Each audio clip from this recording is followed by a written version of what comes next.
Have you ever negotiated that? Like an offer comes in and the rate is like 3.5 and you're like, no, like I want to put it at like 3.7 or something like that. Yeah, absolutely. Because you're going for a rate that doesn't exist. Yeah, because you're basically the buyer is going for a rate that doesn't exist, so they can back out of the finance contingency based on the rate.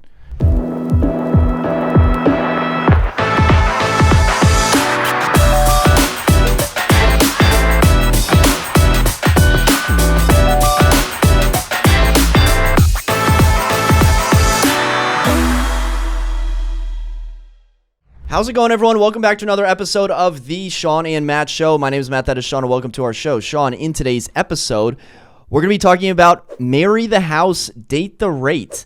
It's all the rage. Dating the rate, marrying the house. I see it everywhere. We're going to get into that. We are also going to get into 6 home buying rules that you've heard recently that you should actually be breaking. Then our third topic is going to be in or out, where we take a look at 3 trending topics, essentially 3 properties, and whether Shawn Battle is in or out on said properties. Sweet. Shawn. Yes. Marry the house, date the rate. When was the last time you were dating? Oh, geez. Let's see. I would say about 19 years ago. It was a while ago. Well, if you're in the market to buy a house, you can get back into the dating game. Oh, wow. And you can date the rate, but marry the house. You might have to ask your wife about that if she's cool with that. But essentially... Is it like an online dating app now? It's an IRL date. Wow. Well, the online dating app is Zillow for this situation, this throuple situation. So essentially what it means, date the rate, marry the house, and you can almost kind of glean what it means from it kind of just rolls off the tongue, right? It's fun to say.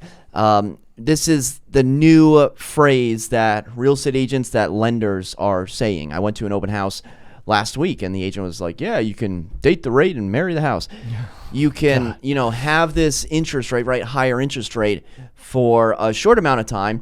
And then when rates do go down, you can refinance and then get a better rate, and then la-ti-da, you're out of the woods, so to speak, and then you can marry the house that you fell in love with. So Shawn, have you heard people saying this, and what's like your initial thought on dating the rate? All right, I have not heard the term date the rate.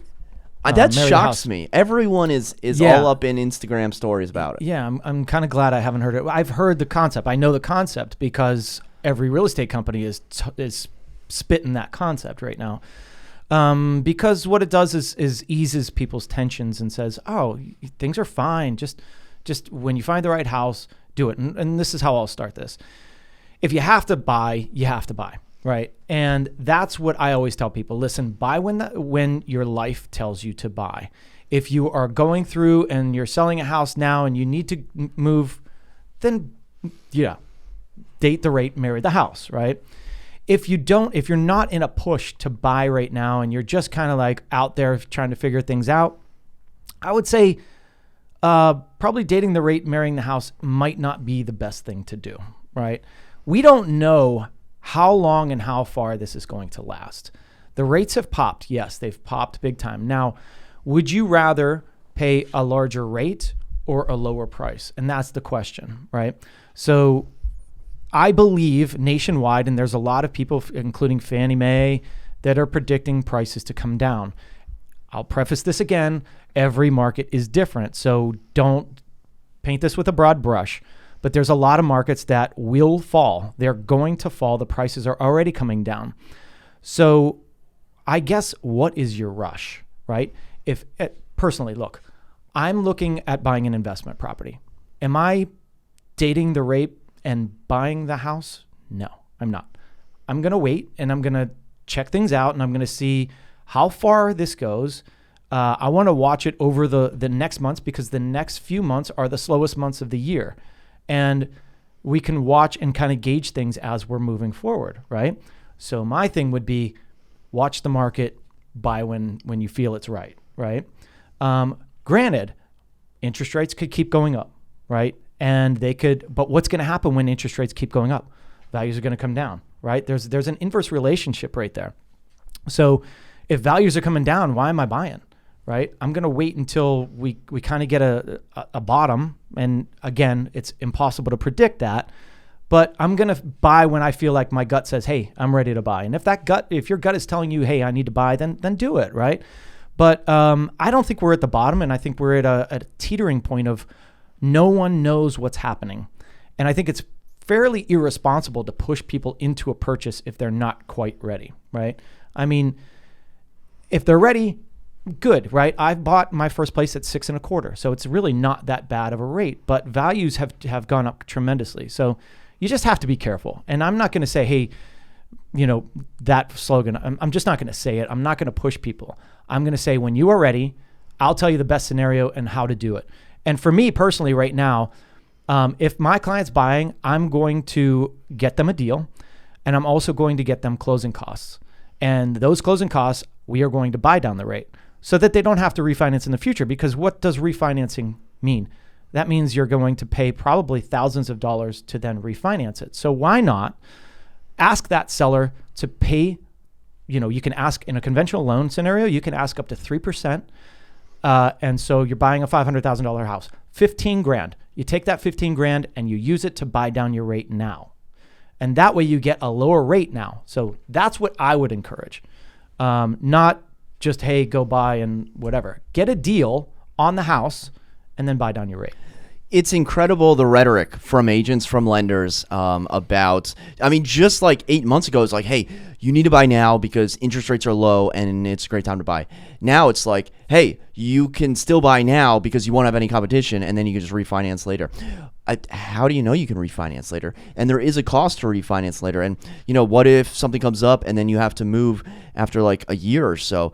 I was just reading this Reddit thread of this person who had to sell a condo, and they were taking like a $50,000 loss on it. And the condo was about like $310,000. And, the agent said it was a good deal, and the buyer liked it. It was on the top floor. But, fast forward a year and the buyer no longer likes it. And the buyer said that they got the deal, but their yearly income is $40,000 on a $300,000 purchase. Cow. And people are like, how did you even afford this? And he said, well, I emptied most of my savings for this.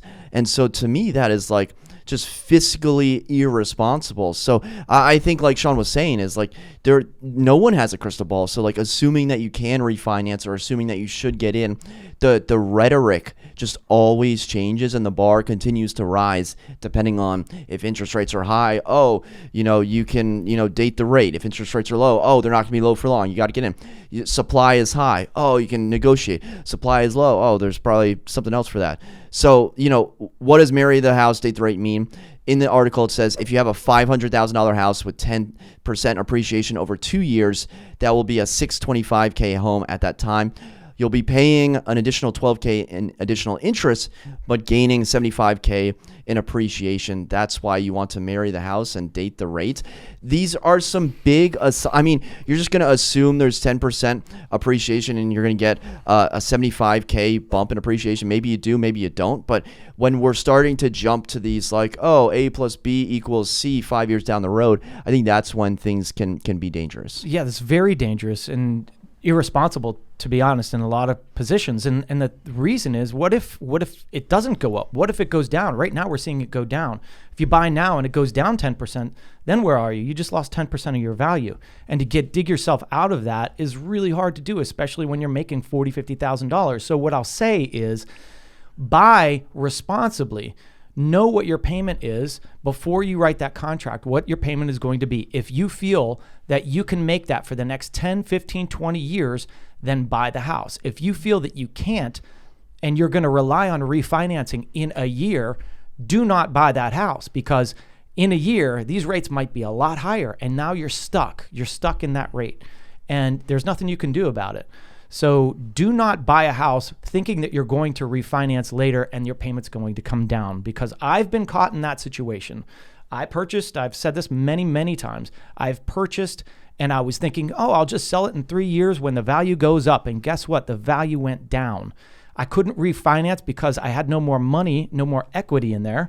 So how am I going to refinance? Rates thankfully went down for me. So my payment actually went down, which was amazing. I had an adjustable rate on one of those loans. I had an 80-10-10 back in the day. And so my rate was adjustable and it went down and my payment went down. Then rates started going back up. My payments started going up and it fluctuated. And I was like, man, I'd really like to refinance, but I don't really have much equity in this property. In the end, I ended up selling it 13 years later after I was losing every month on the rental income. I was losing. So take it from me, I've done pretty much everything out there, and there are going to be instances where you're going to lose. And so you have to be responsible, number one, and know what your payment is and know that you can afford it. Number two, don't always assume that values are going to increase, because you know what? They've increased a ton over the past 2 years. They've increased more than we ever thought could happen and more than we've ever seen in history. And now you're going to say they're going to continue to go up 10%. We don't know that. So just buy with a grain of salt and say, I don't know what's going to happen. I can afford it. I'm ready to buy. My life says buy. I'm doing it. You were so happy when you sold that Alexandria condo that was burning a hole in your pocket, like down $500 every single month. And it started getting worse. And Matt remembers, because I was going through it. I'm like, man, my bills are so high because of this dang condo. Think about what I could be spending that money every month on. You know, it was at one point it was like $300 a month. Then it was $600 a month. Then it was $800 a month that I was losing every month. And I'm like, and not only that, that rental turned over every year. It was a 1-bedroom. Every year somebody would be like, I'm out, somebody else would come in and I'd have to find somebody else to live there. And so these are expenses that you don't think about. What if it's vacant for a while? What if you think that you're going to sell in a year and you can't? Then what are you going to do? You're going to stay in that place for the next 10 years because that's maybe what you have to do, or else you're going to have to rent it out, possibly rent it out at a loss and go find somewhere else to live.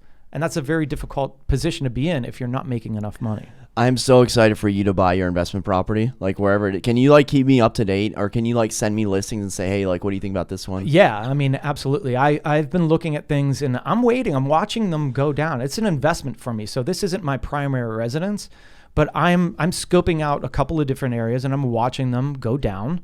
And every year, different months are when they try to sell and when they start going down, right? So there's not as much demand in the winter months in certain beach towns. Do you think that's when you're going to buy in the winter? Or do you have a goal of when you want to buy this by?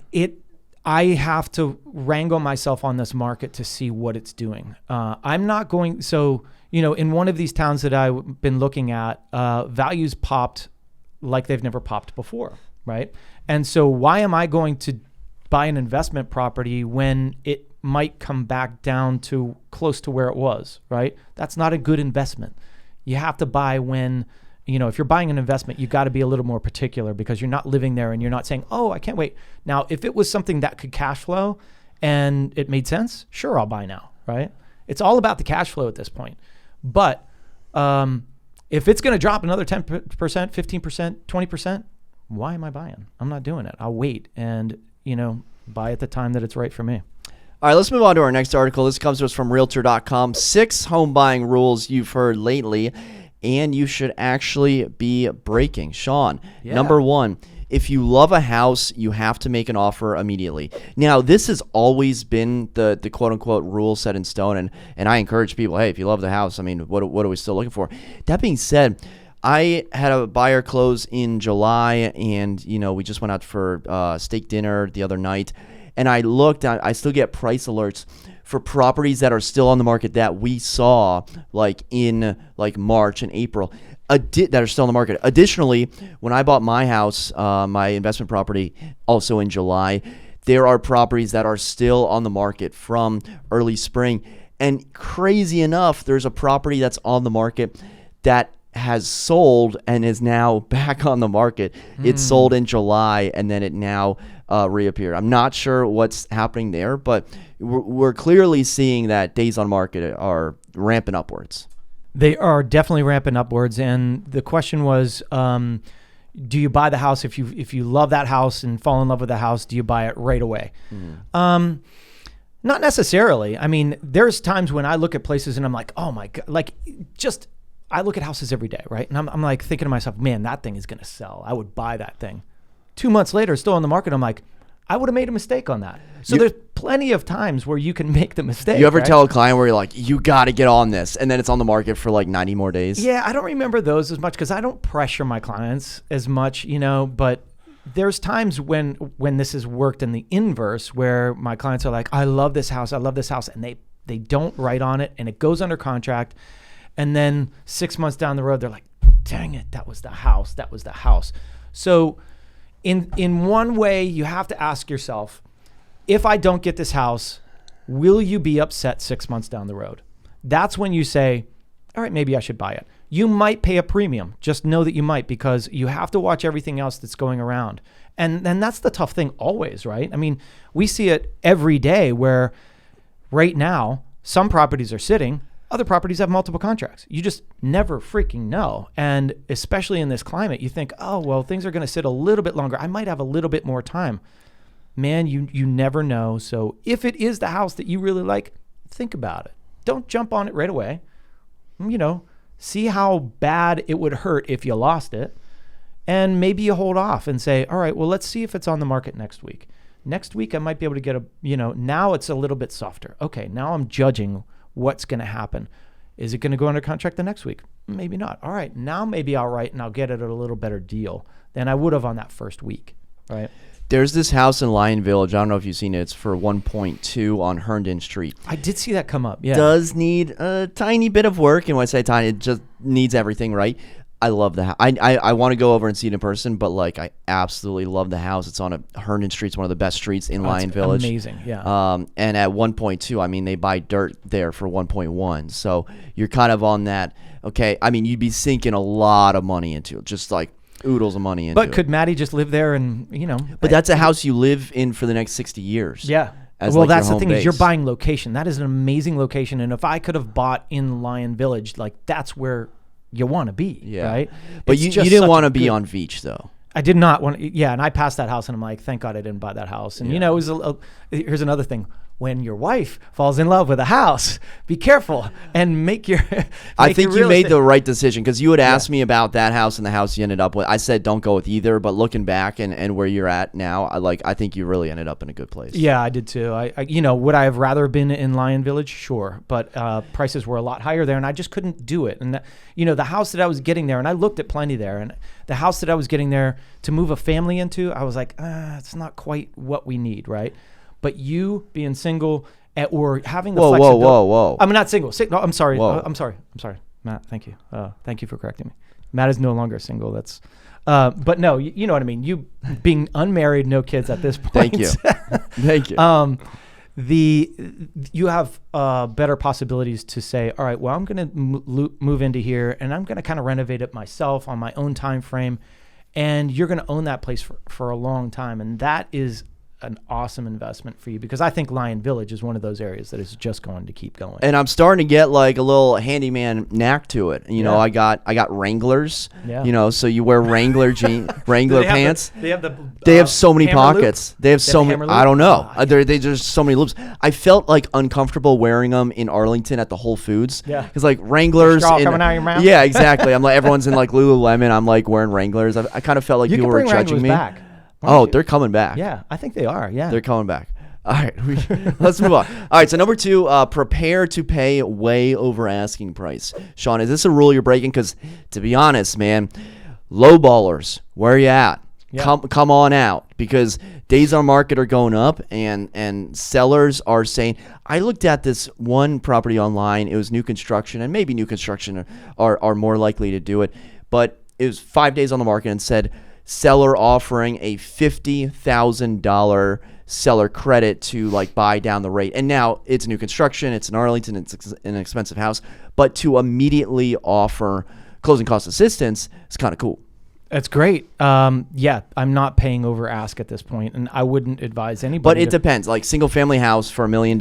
Yeah. Well, there you go. Right. There are certain niches that you've got to look at to say, yes, I will go over asking for this, and every situation is going to be different. But if it was your run-of-the-mill house and there's properties on the market that are pretty similarly priced, but for some reason this one has 2 people going after it and they're going out, just say, hey, is it worth it for me to go above ask right now because the market is kind of sketchy? I think I can just hold off. Something else will come up and I can probably get a much better deal. That's what I'm saying right now. You don't have to pay over ask in most situations, and the majority of situations right now. Paying over ask was so May. It was so May, dude. Now I'm looking for closing cost assistance in deals I'm looking to come under when I'm representing the buyer. That's just what the climate is saying. Nice. Number 3, once you're pre-approved for a mortgage, you'll know what you can afford. Totally false. I mean, like, listen, you have to run those numbers. Every house is going to have different taxes. Every house is going to have, the rates are changing like crazy. So you get pre-approved and the rate changes tomorrow up 1%. You get pre-approved a week, apart, or maybe even a day, when they have these Fed meetings. And what was that lender saying about the Fed meet? The rate's already baked in, right? So just because there's a meeting, they're not going to raise the rate, by 0.75 basis points on that Thursday. Right. Basically what happened the last time the Fed raised rates, they implied that they were going to raise rates again. And so what happened right then, that one day, is that rates popped. Okay. And then when they ended up raising the rates again, they didn't pop because they were already baked in the first time.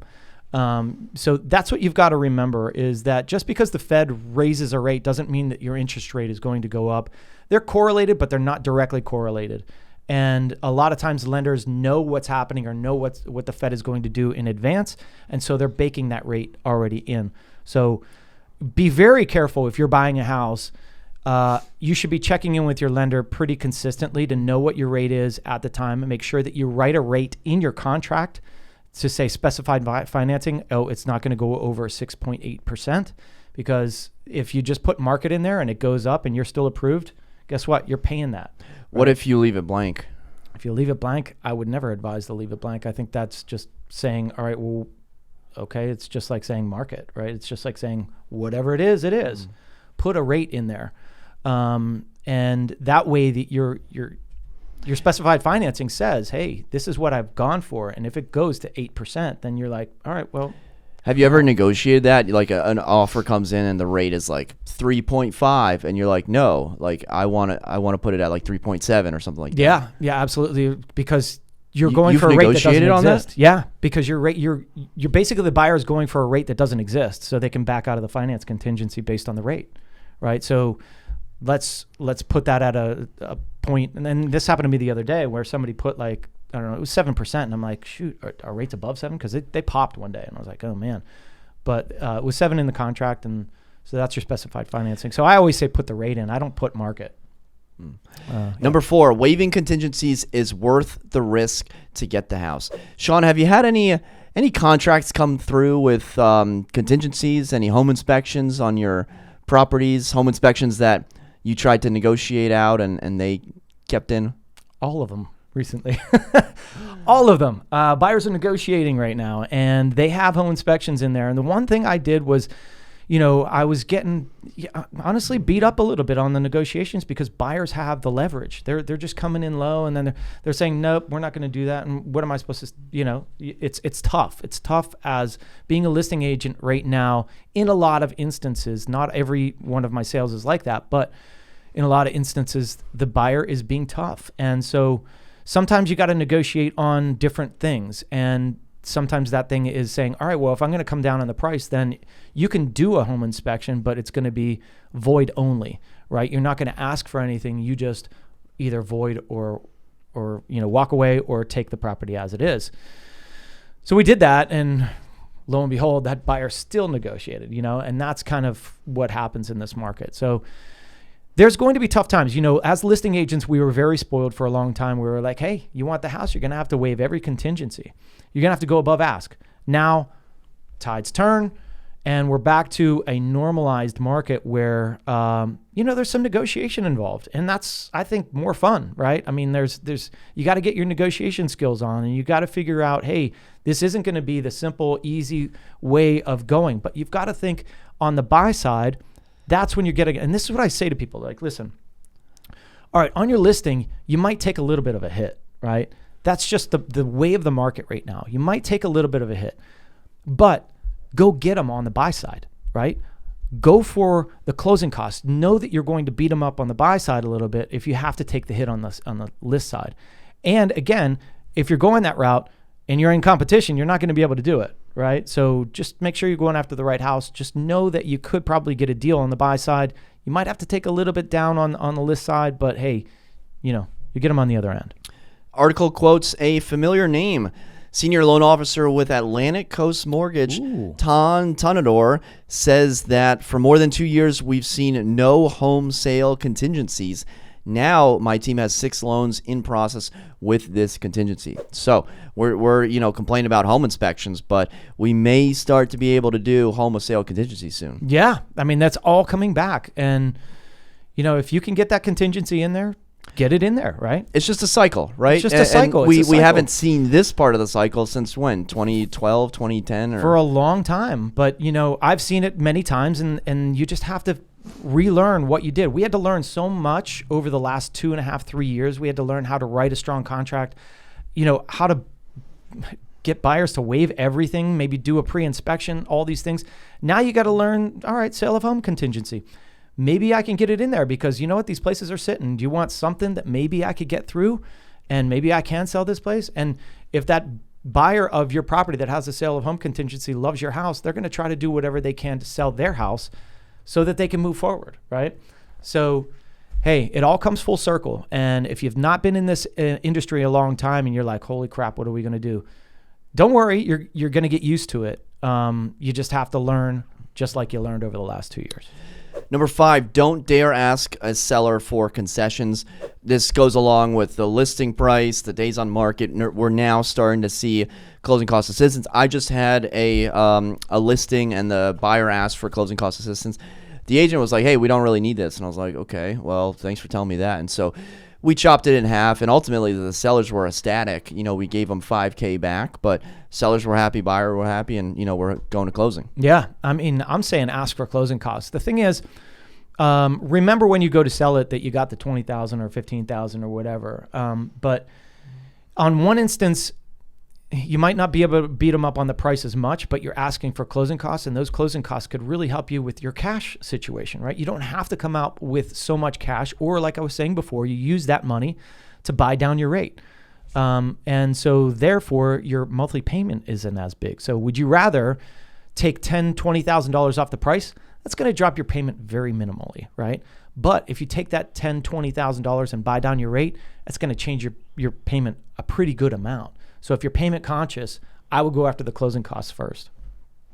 Cool. So the last one is you'll need 20% down on a conventional loan. Obviously, that's not true. Can we skip this one? Do buyers know at this point you don't need? Really, how many times you can put nothing down? Put up a dead horse and let's beat it. One thing I'll say about this, though, is that when you're putting a very minimal amount down and we're in a declining market, you're going to find yourself with no equity and you're going to find yourself underwater when you go to try to sell it. So what does that bring about is foreclosures or short sales and things like that. So when people don't put a lot of money down, it's great because they can get in, right? But when we see declining markets like this and you're putting very little down, you could find yourself in a no equity or low equity situation where you can't sell. So think about that before you decide to go forward with that. All right, let's move on to in or out. 3 real estate properties, whether Shawn Battle is in or out on these. Shawn, okay. Let's start with WTOP article. Private Island. We've done a lot of private islands. Private Island, 90 minutes from D.C. For sale. The island is called, get this, Tippity-Witchity. Tippity-Witchity Island, and the 3-bedroom house is for sale for the first time since the late 1970s. Lots of Native American history with it. Cool. I don't have many pictures to show you. The asking price is $2.1 million, but the island it's actually pretty close to the land. It's not like we've seen some of these islands where it's like, oh, you got to go to the middle of Maine and then sail through rapids to get it. It's actually, you can see pretty close to Tippity-Witchity Island. That is cool. The some of the history has a little bit of NSFW going on with Tippity-Witchity. There may have been an adult household like a brothel-esque type of activities that got its name, Tippity-Witchity. You go to St. Mary's, it's just past, Waldorf, just past Lexington Park, the Hollywood area of that part of southern Maryland. Are you Are you in or out on Tippity Witchity, private island, $2 million? I'm digging it. I don't really see many pictures of it, but I think it's a really cool idea. Being in that part of Southern Maryland, I don't know Southern Maryland all that well, but I've been down there. But, I'm a water guy. I love the idea. Oh, you're really close there. That's cool. That's very cool. You could just canoe or kayak right across. It's no big deal. Come on, let's do it. And you're in a little bit of part of it. It's the St. Mary's River, the St.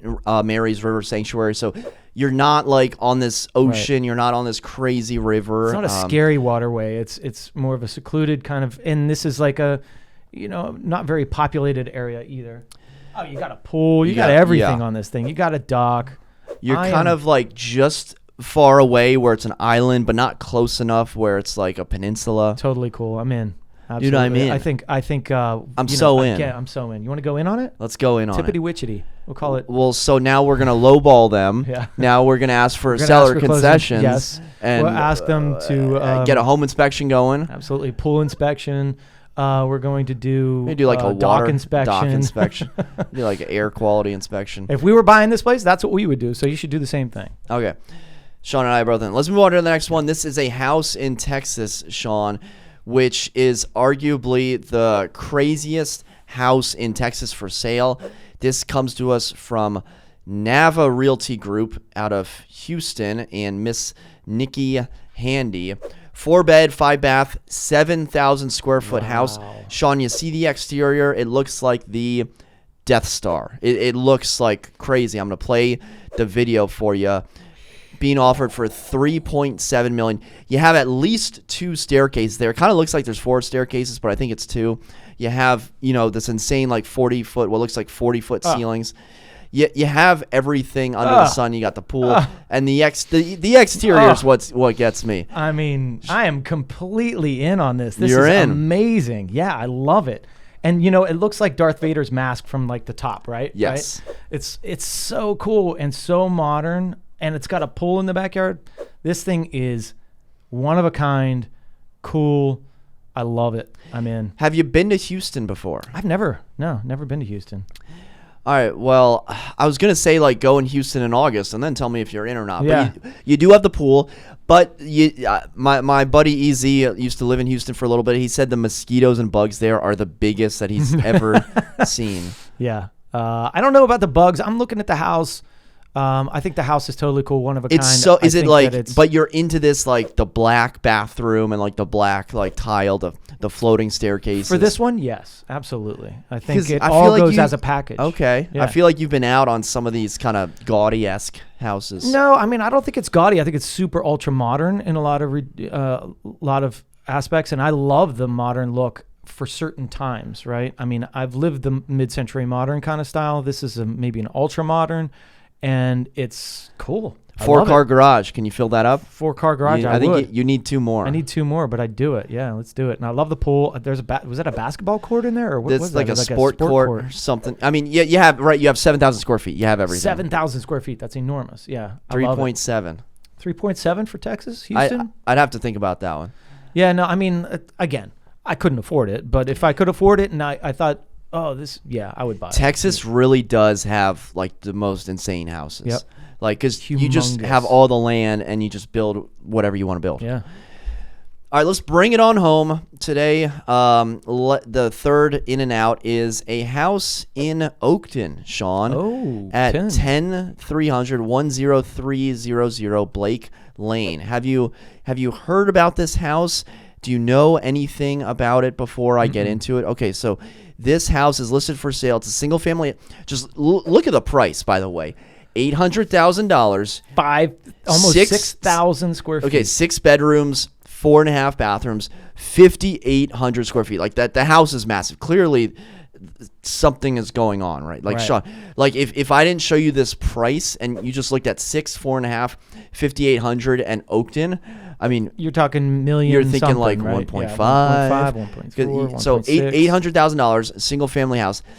Here's the situation: investors only. The house is owned by the builder of the Oakton East community that surrounds the parcel. So think single family house, and there's a parcel of land littered with I shouldn't say littered, surrounded by townhouses. So essentially what this was a house that didn't sell out to the developer. So the house is owned by the builder of the townhouse community, and the house is occupied by the current owner, which will soon be the previous owner, the current owner, and it's free of rent. So the owner is living there for free, and they have a life estate on the property. So the new owner, if you were to buy the house, is responsible and required to perform maintenance responsibilities for the property. So essentially, the current individual living there is going to occupy the house until the life estate expires, which is a friendly way of saying until they pass on. So the situation, person living there for free. There's no online interior photos. You can allegedly see it in person if you set up a showing, but you can't actually live in the house until the person passes away, and you can't collect any rent. And it's offered at an extreme discount. So are you in or out on this situation? Too many ifs for me. I'm out. I think, what if the guy destroys the house? What if the interior is just, uninhabitable or just crappy, right? I mean, like, I understand that it's at a good price, but is it at a good price knowing that all the variables, and plus you're not going to get any rent for how long? How long is this guy going to live? How old is he? Oh, he's 40 years old. Great. For the next 45 years, you don't get rent. There's a lot of too many variables. I think I'm absolutely out. Sorry. So here is a little satellite view of the house. You can tell how it's clearly an HOA townhouse subdivision, and it's that one holdout person that said, you know what, I'm not going to sell, and you can just build around me. Now you brought up an interesting point of like, what if this person is 45 years old? I can almost guarantee you they're not 45 years old, right. But it does bring to mind, and in France you kind of have this situation where you can essentially do the exact same thing. And there was a story from if you Google Jean Calment, pretty sure I pronounced that wrong. In 1965, a guy by the name of André Francois Raffray agreed to pay a good pronunciation. That's French 3. Did you hear that? Yeah, that's WNL French again? 3. See if you can do it again. No, you don't have to. That was awesome, though. André Francois Raffray agreed to pay a 90-year-old woman named Jean Calment $500 a month until she died, at which point he would own her apartment free and clear.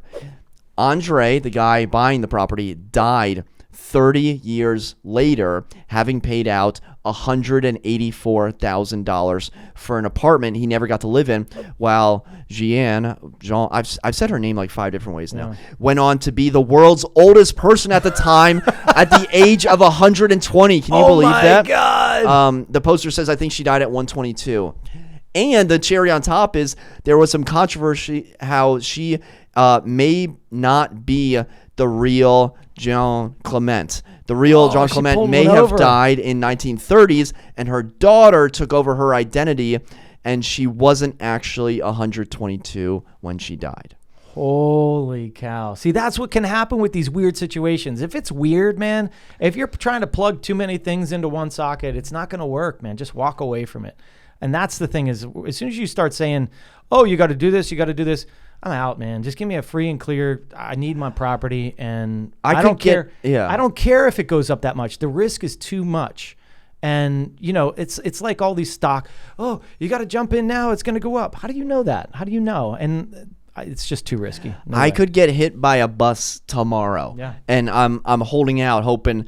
I'm like, do I want someone to die? Like, if I buy the house, right? You're wishing for them to die. I want them to die. Up, man, hurry up and die. Like, hey, just checking in. Are you still alive? Yeah. Like, I don't want to do that. Yeah. I don't want to have to be an ambulance chaser. No. I don't want to call a hospital, see if my tenant that's not paying any money is in there. Yeah. You're literally hoping someone dies. Yeah. No way. I'm so out. I'm surprised this hasn't gone. Maybe it has gone viral, and I've just been sleeping on it. But it's been on the market for 2 weeks. At $800,000, so yeah, with a big old asterisk. That is the biggest asterisk I've seen in a long time, if not ever. Well, comment down below if you would be in or out on this house on Blake Lane. If you're willing, I mean, it's essentially like hundreds of thousands of dollars below list price, below market price. It really now, is. Who knows what the interior's got to just be such a dump, right? It has to be. And the thing is, like, you're not getting quartz countertops in this interior. No, it's not going to happen. I don't know, but a builder lives in it, right? So it's owned by the builder. But the builder, the owner of the house, and the builder are different.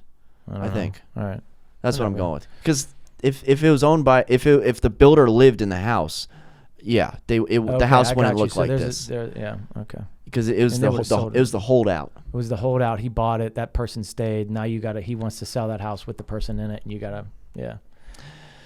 Okay. No. I'm out. Thanks. You're out. Okay. All right. Well, let us know what you think in the comment section below. Hit the thumbs up button if you haven't already. Subscribe. 5 stars on your favorite podcast player. And for Shawn and myself, until next time, we'll see you then. Take care.